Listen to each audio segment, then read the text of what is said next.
For a country like China, the world's largest energy importer and a manufacturing powerhouse, the war in Iran is an important reminder of the risks it faces from events beyond its control. Beijing imports around 33% of its oil from the Middle East, and about 30% of its liquefied natural gas in concrete action to support Tehran. In time, the war could create opportunities for China. First, the continued erosion of international norms surrounding sovereignty. Second, a prolonged conflict that diverts Washington's attention and allows China more space to consolidate its position across Asia. We opened the Strait of Hormuz, a key shipping route.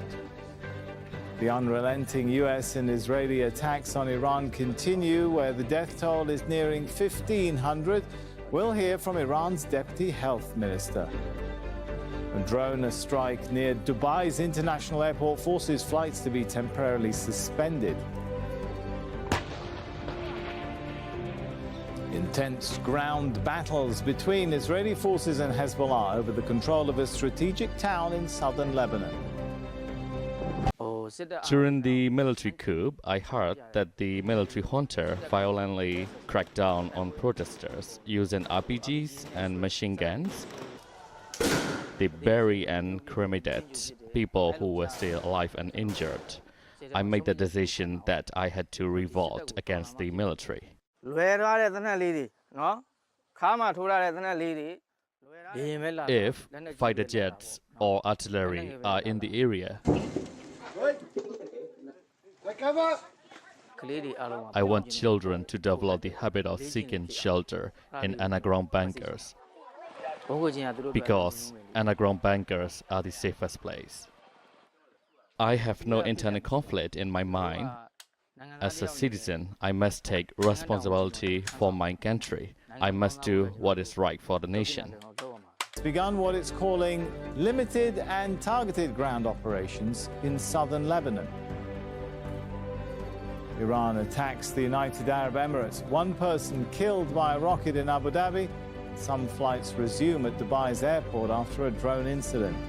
Airstrikes by the Americans and Israelis, negotiation is not an option on the table because they're saying that they cannot negotiate while the country is under fire, under constant airstrikes. And the precondition, it seems that from Iranian perspective, is these strikes to be halted. But what we hear is a message of defiance, deterrence, and retaliation rather than any possibility for diplomatic engagement from either the military side or the diplomatic side, which is responsible for this actually negotiations. And in that, we have to also keep in mind that the country is quite negative when it comes to prospect of a diplomatic engagement, seeing the very fact that this is not once but twice over the past 1 year when actually Iran was in the middle of a negotiation and all of a sudden it faced actually a campaign of strikes. Back in June last year, we were expecting a next round, to be precise, a 6th round of negotiations between Washington and Tehran, while the country faced these strikes. And this time again, we were expecting another round of talks between the two sides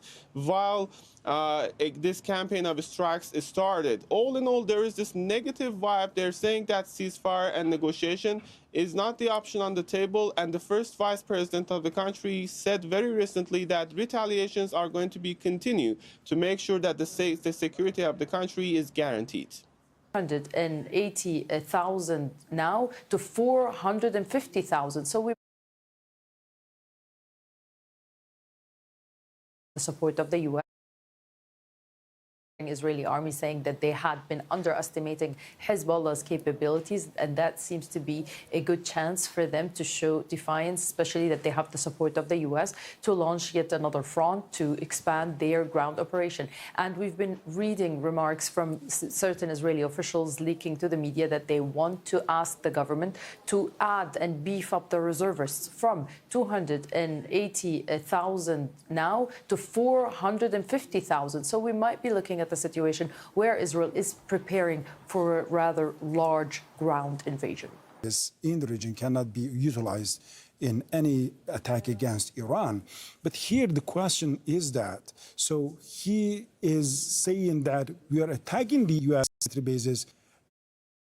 by closing the Strait of Hormuz, Iran is essentially shooting itself in the foot. And I think this is where President Donald Trump thought they wouldn't do this, because they thought it would just have huge impact to Iran more than it would to the wider world. But Iran has gone and done this, and now they are controlling these waters. They know the perilous parts of these waters. They know the routes that they need to take. And as a result, they are still transferring their oil, a huge part of their business and money making for the country. And they're still managing to get millions of barrels.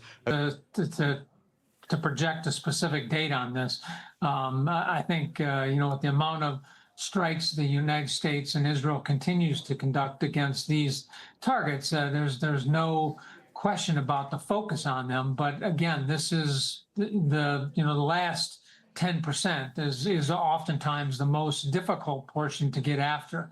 And I think we have to recognize that Iran feels this from an existential standpoint. So they are going to do everything they can to preserve these capabilities, continue to attack, continue to try to broaden and extend the conflict, because they know that this plays against the United States and against the Israeli campaign. So I can't here tell you it's going to be a few more days or a few more weeks. It'll be done when it's done. These types of asymmetric threats, like we saw with improvised explosive devices in Iraq and Afghanistan in the past, take time to eliminate.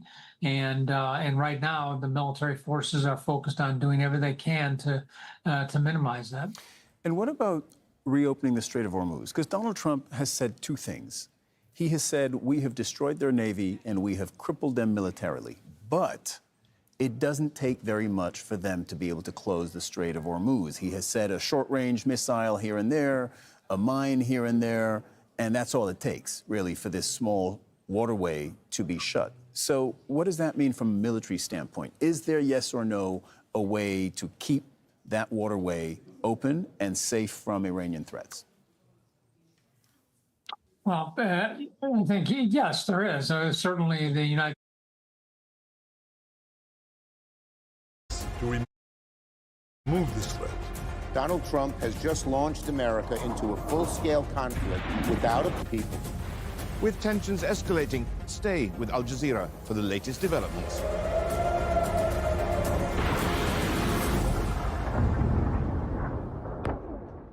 Ukraine war, when under the United Nations and the European Union and others, the export of Ukrainian grain was secured against attack back then. Something like that might prove to be a model, but not right now. It seems that the war is far too hot. We don't know where we're heading in this war. We'll have to wait and see. You say this would be outside of NATO's mandate, but when President Trump says NATO faces a very bad future if allies don't help reopen the Strait of Hormuz, does NATO not have a choice but get involved? Look, I think it's very often the case that Mr. Trump confuses things, and he's confusing things here. This has nothing to do with NATO. This operation is, as I said, an illegal war of choice launched by Israel, certainly not a member of NATO, and the United States. It's way outside of NATO's purview. You'd never get consensus in NATO for it to be involved, but individual multiple locations, resulting in extensive damage. Herzog warned that Iran's retaliatory actions will only bring it more destruction. That's as air raid sirens continue to be activated in parts of central Israel on Monday. Let's get an update with Noor O'Day, who's monitoring the situation in Israel for us from Ramallah in the occupied West Bank. Tell us